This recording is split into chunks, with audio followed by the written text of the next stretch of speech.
Le résultat des assises est médiocre. Le constat est d'autant plus lapidaire qu'il ne vient pas de l'opposition. Pire, c'est un soutien de la première heure d'Emmanuel Macron qui le porte, avec d'autant plus d'amertume qu'il a cru à la méthode au départ. Ça n'est pas tant les 25 000 contributions qu'il conteste que ce qui en est sorti.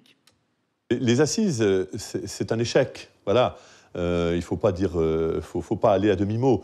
Nous attendions des assises qu'elles permettent de régler les problèmes qui sont essentiellement des problèmes économiques. Donc ces assises, qui devaient, à mon avis, complètement déboucher vers des grandes idées, mais des grandes idées, les grandes filières économiques auxquelles tient profondément le président de la République, n'ont pas émergé. Donc aujourd'hui, nous n'avons pas notre compte dans les assises d'outre-mer. Et Max Dubois d'enfoncer le clou. Depuis 2009 au moins, les gouvernements savent ce qui ne va pas dans les outre-mer et même comment y remédier.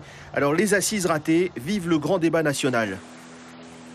Les assises ont au moins le mérite d'exister au sens où elles sont l'exemple de ce qu'il ne faut pas faire. En même temps, évidemment, il faut rejouer le match. Je vais vous le dire tout net, c'est-à-dire qu'en fait, ce qui n'est pas sorti durant les assises des outre-mer doit sortir maintenant. Le grand débat national est ouvert jusqu'au 15 mars dans les Outre-mer et partout ailleurs en France. D'ici là, la ministre des Outre-mer annonce un comité interministériel sur les Outre-mer. Premier bilan des assises, justement, ce serait au mois de février. Suivez l'info sur Guyana Première, télé, radio et Internet.